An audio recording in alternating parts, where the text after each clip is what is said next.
there are still human flaws in it. There are still preferences, traditions that fall short of who God is. Yeah. And then there are things that stifle. I was about to say, that's the word I was thinking. Stifling. It stifles the authenticity and the freedom that God allows his children to have because we feel like it should be this. When God is like, I bust that door wide open. Like God is the same, but he operates in different ways. Come on, man. And I think that is what the problem is. Like,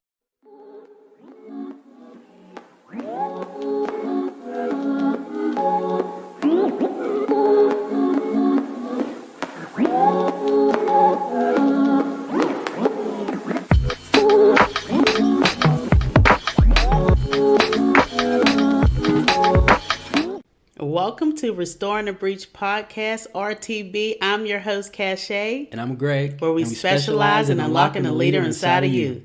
Yeah, that was a switch. That was weird. It was awkward. Yeah, it was like you were me and I was you. Felt strange. That was weird.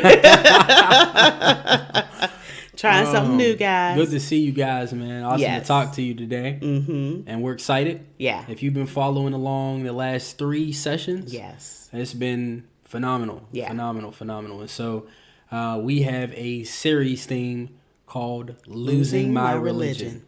And if this is your first one, don't tune out. Go all the way back. You know, listen from the beginning. Yeah.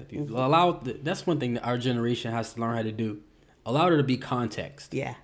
Because we're so quick to type stuff, to share our opinion, we don't dive into the context. Yeah. And even we think about from an artistry standpoint, artists intentionally do things. It's a marketing strategy to capture your attention first. Yeah.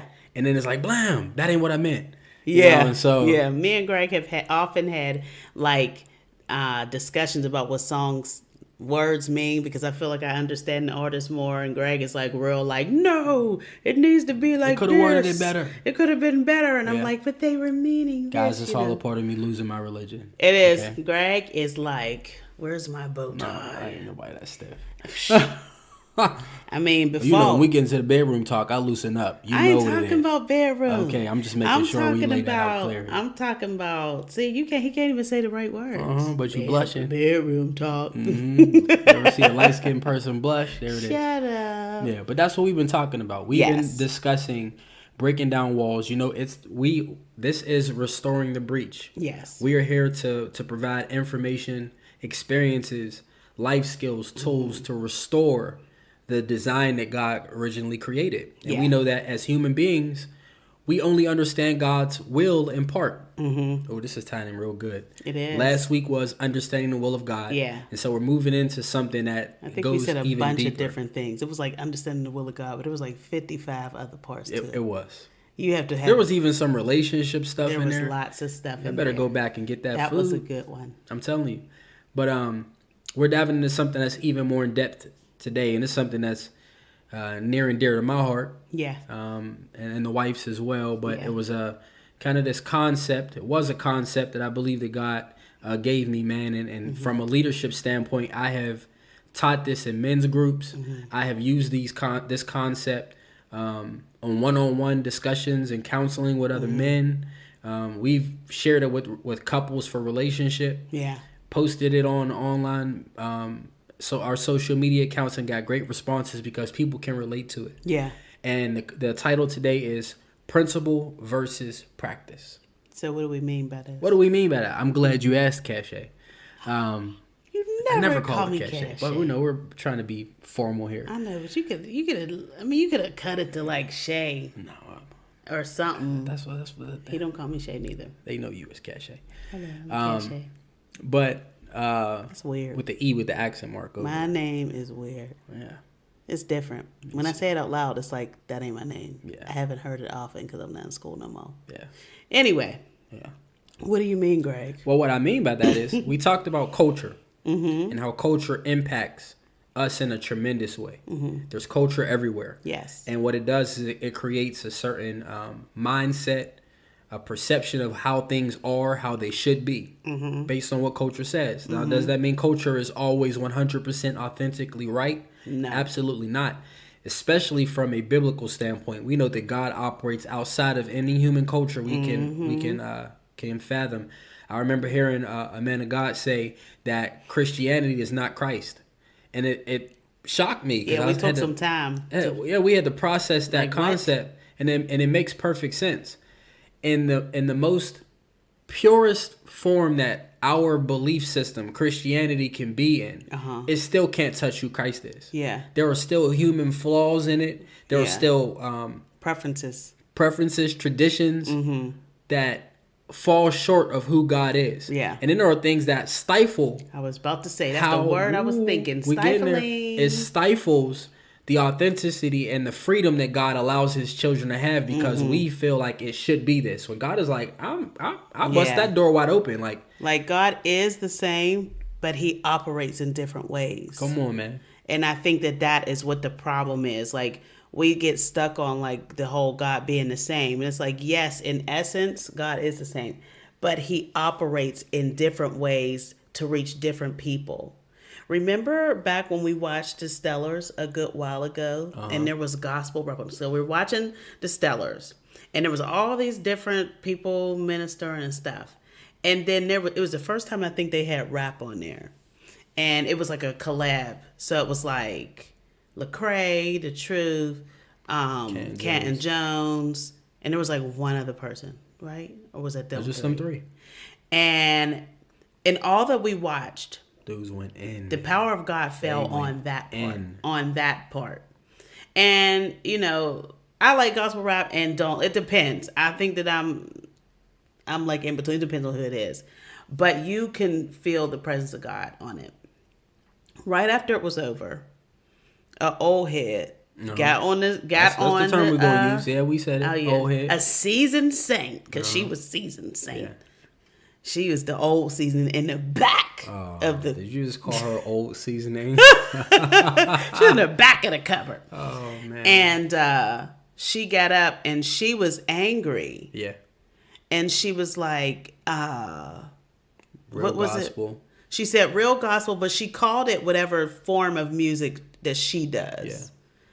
It wasn't like evangel. It was something like that. It was something like, I can't remember what she called it, but she's basically real gospel, Southern gospel, something like that, will never die. And she tried to spiritualize it. Yeah. And that's what the problem is right there. Yeah. And but you can tell when she got up, she was upset about it. And then the guys later issued a statement saying that the Stellars was asking them not to come back. Yeah. Because of the response they got, even though the presence of God moved. Mm-hmm. You can feel the presence of God on their performance. They were ministering. Yeah. It was different, you know. And, you know, that reminds me about God being omnipotent. The church always says that, but they don't really believe it because they think you always need to be there for the presence of God to be there. Mm-hmm. Like you can't feel it through the TV. It's not true. Yeah. God is everywhere. And omnipresent. Omnipresent. Yeah, omnipotent. Yeah. He's all-knowing, too. Okay.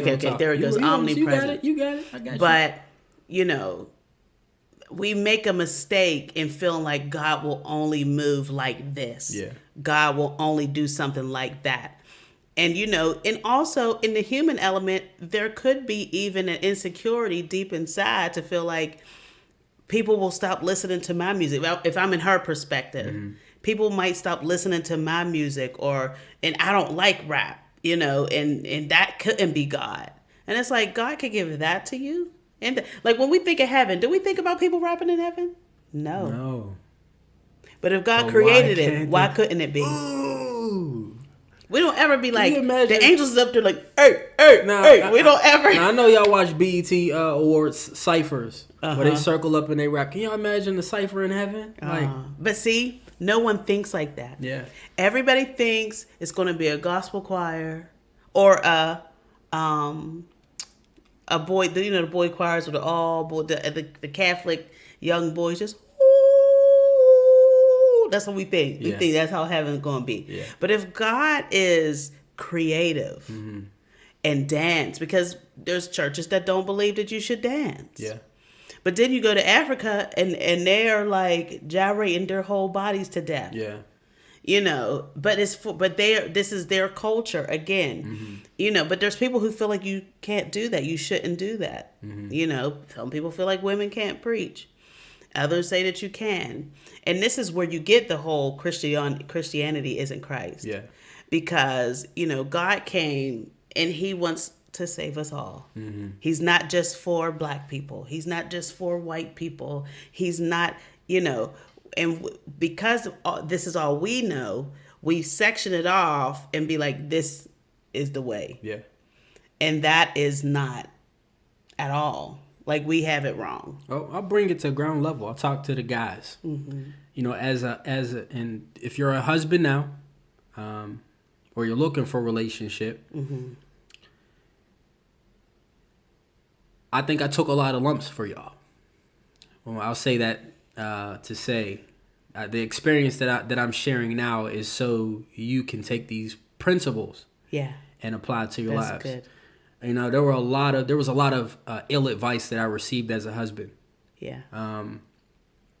And more so, especially as a leader in church, that my responsibilities to the church are imperative. Never lose sight of it. I remember getting that type of advice, like, you're stepping into a different place, but don't lose sight of your responsibilities here. Yeah. And so, as you're growing, now I'm challenged with keeping that balance and trying to recognize, man, how do I commit to my family in the same way that I commit to ministry? Yeah. And so when we get this concept of principle versus practice, for instance, let's say my wife and I, we'll just be transparent. With our money is one pot. Yeah. It's one pot. And if, she has her own account, but in terms of what we do with our resources, how we allocate it, we're on the same page. We don't have there's no secrets. She ain't stashing nothing away. It's a surprise for you. That's the, and I ain't stashing nothing away on my own. We operate in unity. Yeah. Greg even confesses to buying unorthodox or even when honey buns. I'm sneaking snacks. I'm like, man, I got a confession, man. I bought a honey bun today. He didn't have my heart drop 25 times for honey buns. Yeah, she think I'm. Well, you got a confession. What you about to tell me? What you do? I bought a whole box of honey buns and ate it today. That's a whole different story. Yeah. But when it comes to how we run our household, yes, the principle for our household. Okay, let's say this: the practice that we have. The practice that we have is that we're one unit. Yeah. Every dollar that comes in here, it's ours. It's ours. She has just as much access to it as I do. In other households, other people, they may run it differently. Yeah. There are men who are like, you know what? I do the budget. I handle the finances. There are other households where the woman is phenomenal. She is a beast at handling that money. And he's like, go ahead and handle it. Yeah. Allocate it. You know what I mean? I bring it in. I bring the bacon in. You allocate. You do what you want. You separate it, and we'll make sure everything's squared away. The most important piece is this: God requires us to operate in unity. Unity. A house divided cannot stand. Okay? A house divided cannot stand. And so it's imperative that we're working in unity. Yeah. How you get to it is to practice. Yeah, and God does not. And if you go all the way back, I mean, this is going to go real deep. If you go back, let me say this first, and then we'll go back. As a man, and that's why I started with men, God did not design us to dominate our women. What?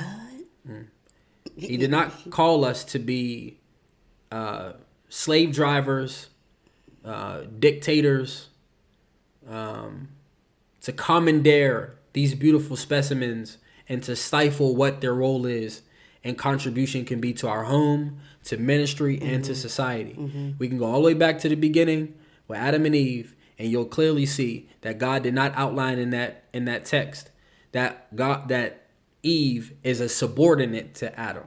Now, some people would argue that. They can argue it. It's okay, but I didn't write the Bible, so he clearly states that she is his helpmeet. Yeah. I heard a man of God break this down very, very clearly, and he said that when he gave Adam all of those responsibilities, he was not thinking about a woman. It wasn't even his desire. God looked at him and said, "It's not good. It's not good. You need somebody he needs like something you. more." He said that man. It's not enough.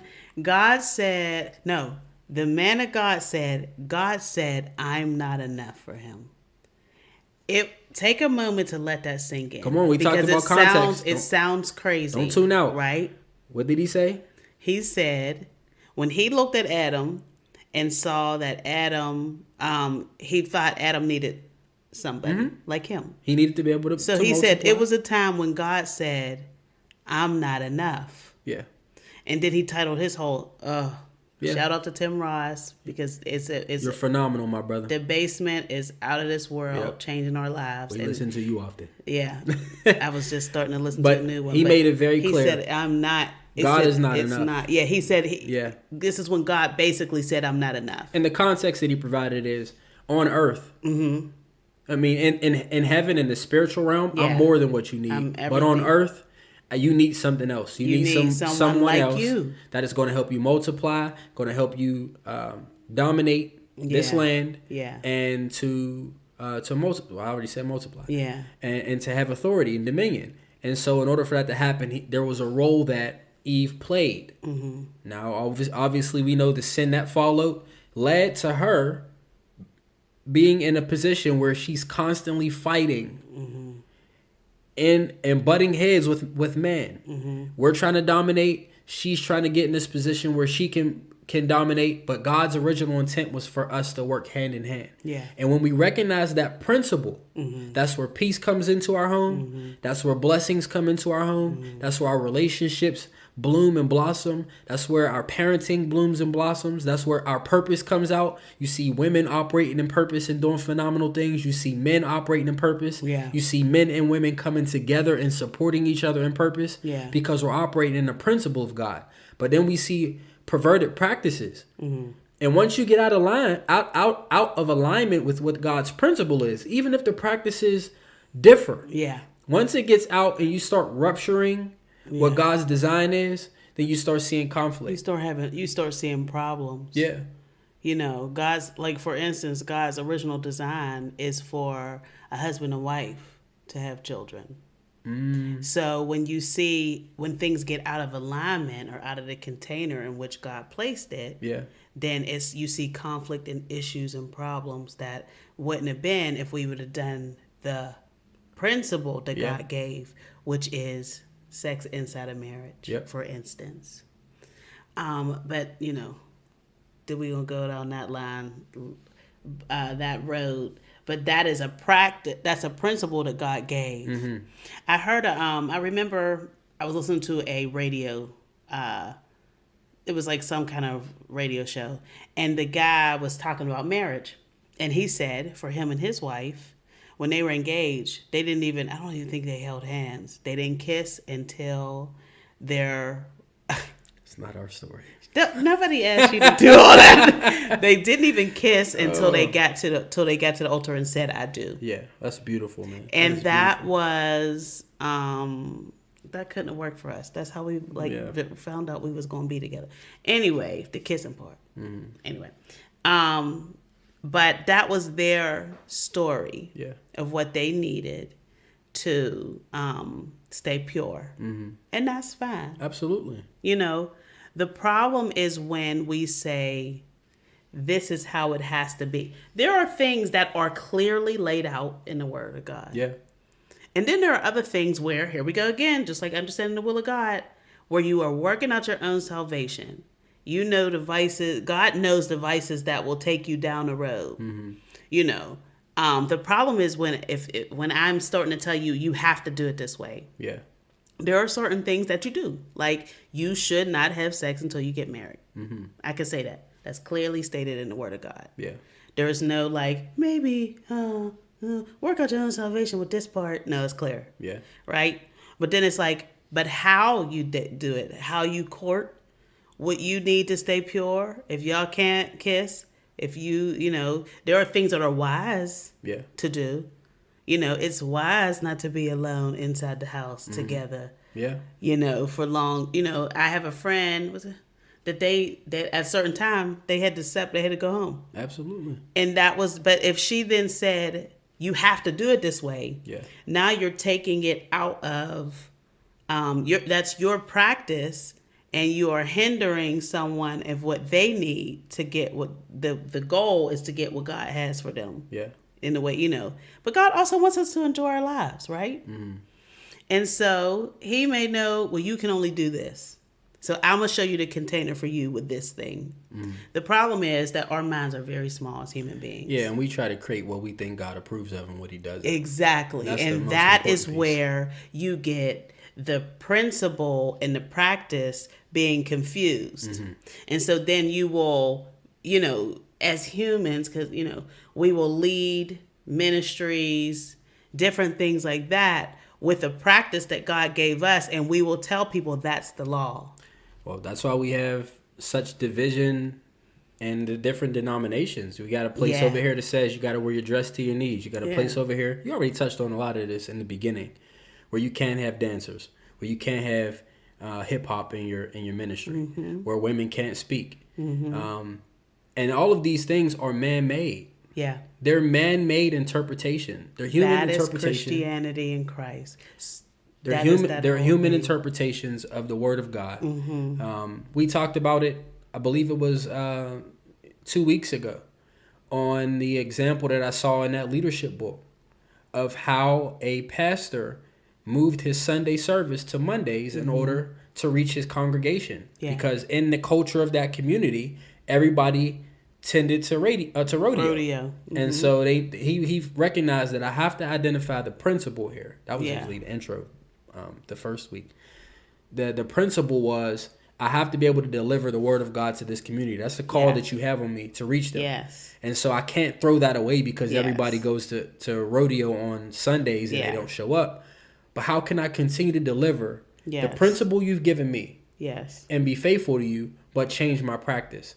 There are so many different examples of this. Mm-hmm. We could look at from a parental standpoint. We got 5 kids, man. Yep. And the way that we parent isn't the same way that somebody else may parent. Mm-hmm. We don't even parent all of our kids the exact same way. Yeah.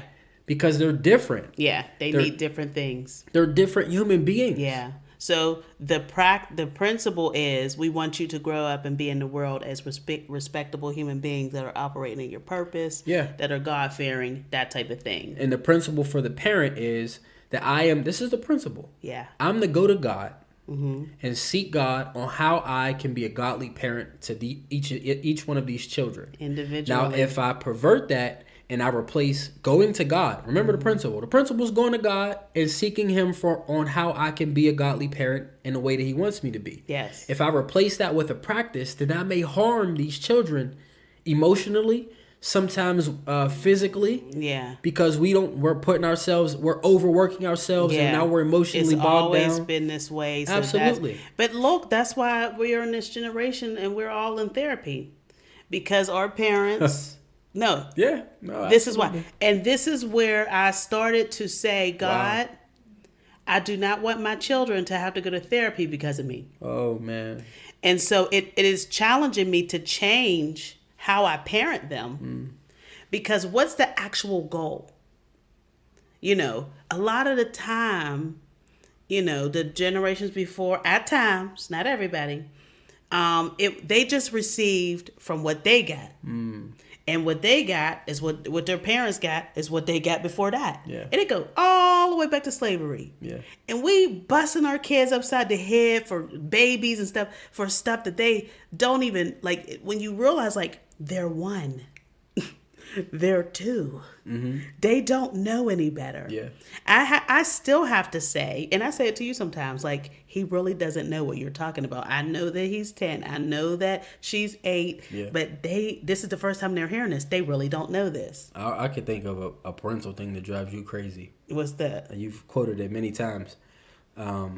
She can't stand when somebody says, you got a kid that's acting up. Uh-huh. Oh, let me take him home. Let me take him home. Take me a moment. Got me a moment.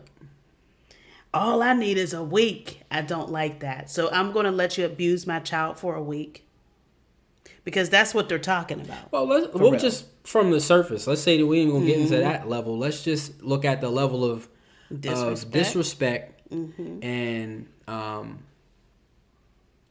a lack of empathy Yeah. for somebody else being a parent. Yeah. And see, our mindset should be, I want you to parent well. Yeah. Not that I'm a better parent than you. Yeah. Not that I can raise your children better than you can because you're doing an unfit job. Yes. The mentality should be that maybe you need some assistance. Help you. You know what I mean? Yeah. How can I get you to do this in a better way? But not that you saying, let me take them. Yeah.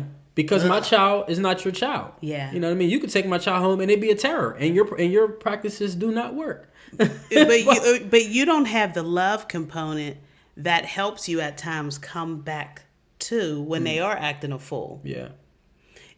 But when we think about what is the actual principle of what we're supposed to do, God said for us to be fruitful and multiply, and he wanted us to multiply to make more godly children. And so the way that we are multiplying to make more godly children is how we teach them as they grow up.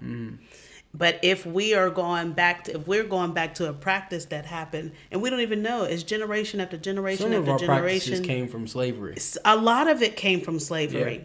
And that's all we know. And then your parents or the grandparents, they get offended when someone wants to break the mold and say, no, I'm not doing that. Yeah. Well, it always worked when I did it with you. Yeah, well, all of us is in therapy. Yeah. Well, this one is emotionally detached, and this one doesn't know how to love, and this one don't know that. And so we have to get back to the basics of what is the actual principle. And so we need to be able to seek God in all your ways, acknowledge him, he'll direct your path. God, how do I parent? The other day I was having a really hard time with Asher. He is our next to the baby. Yeah. He's our 4-year-old. I was having a very hard time with him. And I was getting so frustrated. See her face? I was in the kitchen like, oh, That's real. and I prayed because I was desperate. Yeah. But I also, I'm like, Lord, and I prayed while I was angry. And I don't do this all the time. This is new. This is a new practice that I'm sharing. So don't be like, oh yeah, it's because y'all saved and you always doing that. No. I prayed in that moment. I really didn't want to, but then a part of me was like, you need to know the right thing to do. Because your emotional side will go back to slavery and history and all that stuff that all you ever knew, which is what half of us is in therapy right now. And I was like, God, help me to handle this. Help me to know how to deal with him right now. And when I prayed, I can't say immediately I calmed down, but he stopped crying. Like he was just crying for hours and hours. And he just was just everything. It was just intense. And he finally stopped crying in the moment that I prayed. And then it was fine. And it was like, oh. I needed him to stop. There was another time he was crying again or something. And I brought him up to the front seat with me while we were waiting for the teacher. And I held hands with him. And I was like, we're going to hold hands like this. And it was the first time I ever did it. Such a hippie moment. And I did. But and he said, necessary. Mommy, I like holding hands with you. His attitude changed. I was like, let's race to get to where your teacher is. And he went from his I woke up on the wrong side of the bed attitude to, he was happy and he was ready to go to school.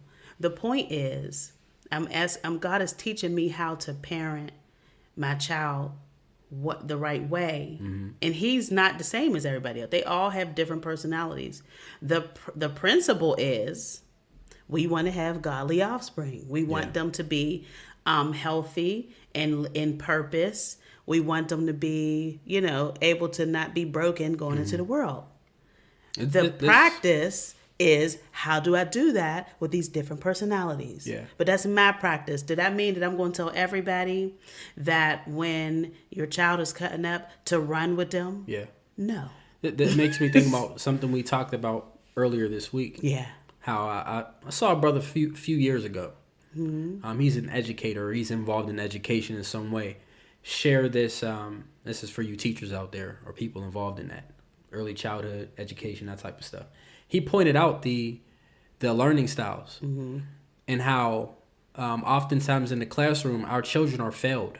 Not the children failed, they are failed because we do not consider the different learning styles and how we deliver this education. And so a lot of times we create systems in the classroom, standardized tests, things of that nature that are accustomed to one particular way of success.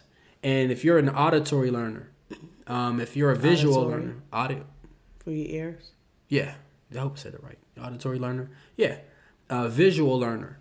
I don't know all the styles, but there are different ways. And so if we deliver a message in a way where we're able to capture or focus on each and every one of those learning styles, we're able to connect with everybody in the room. Yeah. You know, there are public speakers, motivational speakers, things of that nature who are very good at capturing their audience because they consider these things. So, Greg, why did you say all this?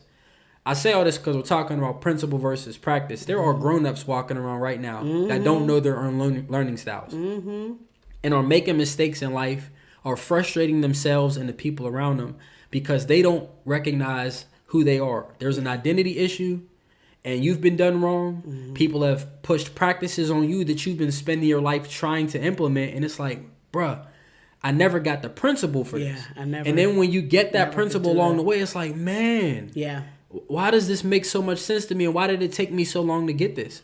Because what was presented to you was different practices that only touch the principle. To get the actual principle accomplished, you need the principle.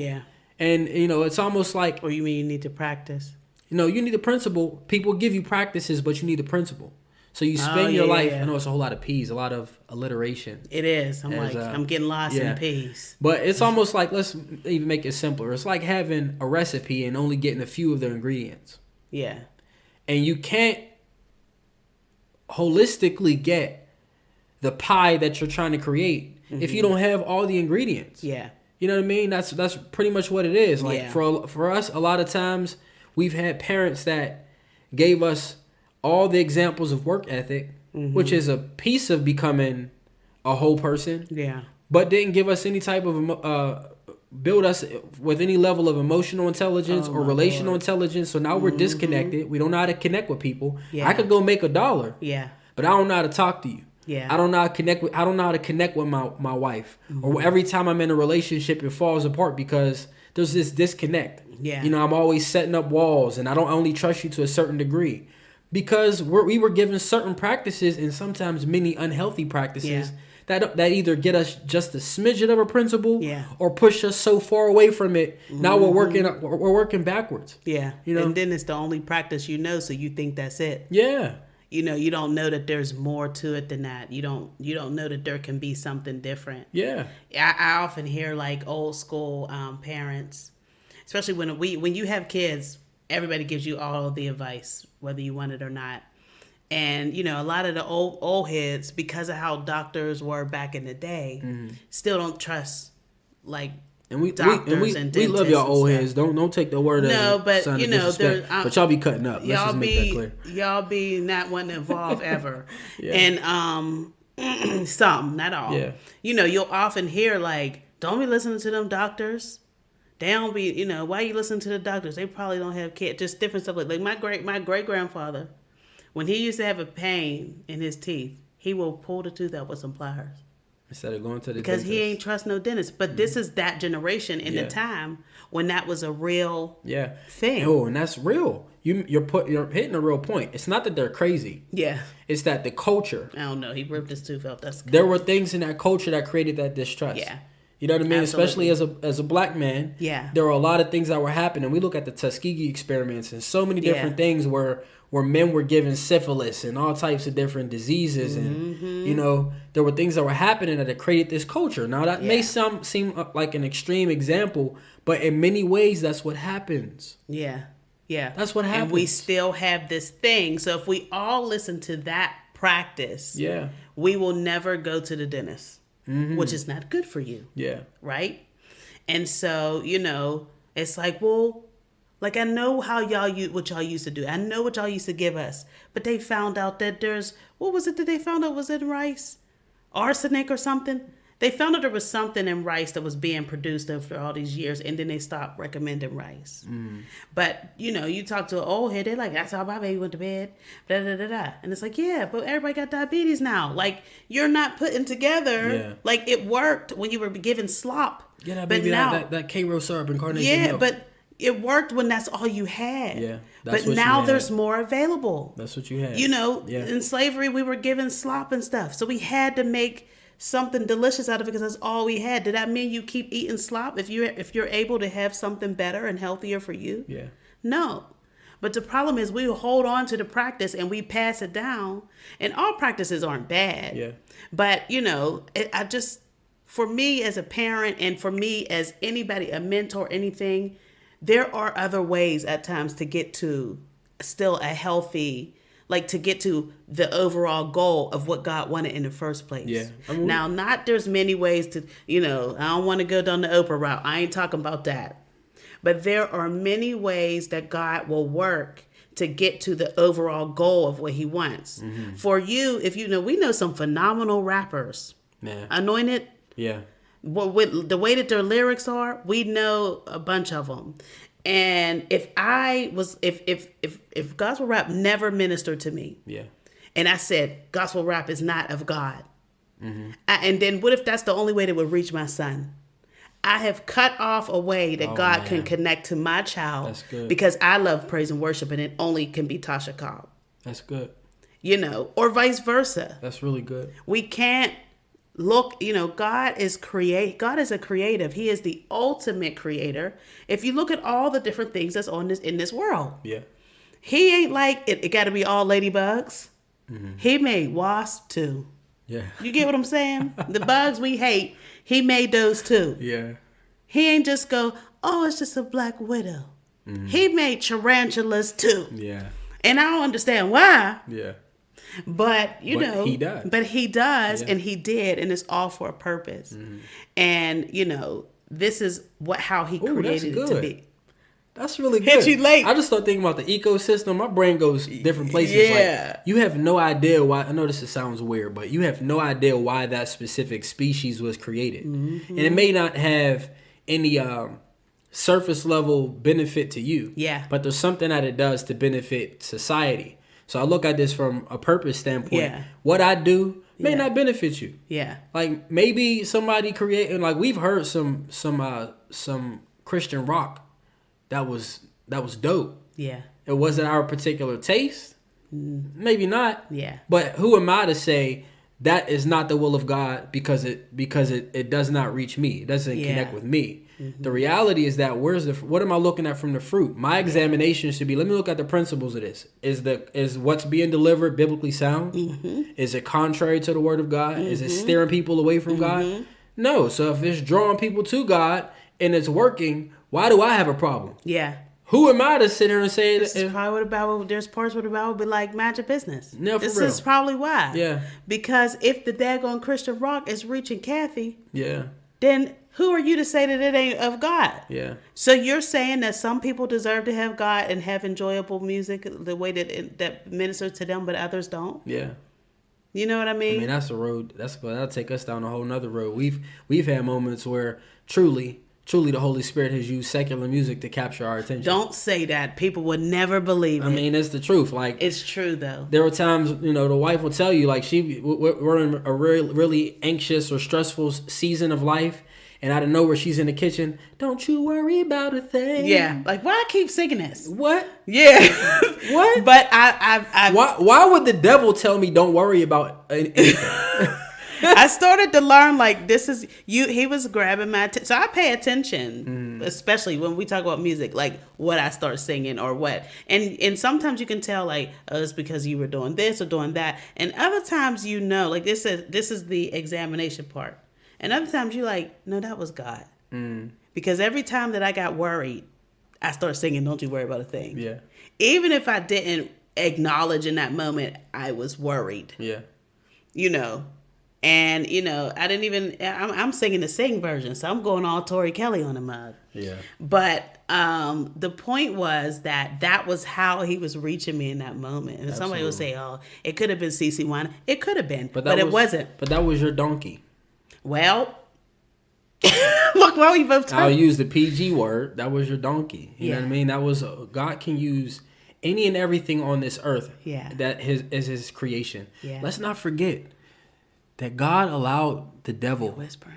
Yeah, God allowed the devil to tempt Job. He did. He gave him permission. So in essence, is it safe to say that God used the enemy as a part of Job's process? That ministers to us still today. Now, I'm not saying that God intentionally abuses us or anything like that, but God in his sovereignty can use any and everything that he wants. He even allows the enemy to test certain areas or try his best to destroy certain areas of our lives to develop our process. And so, we say all of that to say this is a time where you need to evaluate. We encourage you. I'm not going to say need. Because we encourage you. We encourage you to evaluate the areas of your life, man, where you're not seeing fruit. We encourage you to ask questions and to say, God, man, show me the principles in these things. Look at some of those practices that are stressing you out and giving you anxiety. And say, man, I need a better way. I need a different practice. And it's okay to try a different route. It is. It's okay.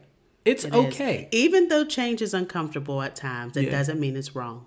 I think that's a good one to close it out on, love. Yeah. It was so sweet. You said it in such a gentle way. Because I'm gentle. She is. So you guys know what we provide, man, and we thank you for giving us another chance to deliver it to you. Don't hesitate to share this content. I think reach out if you have any questions. I'm telling you, man, we like talking. We put all the email contacts in, man, and follow.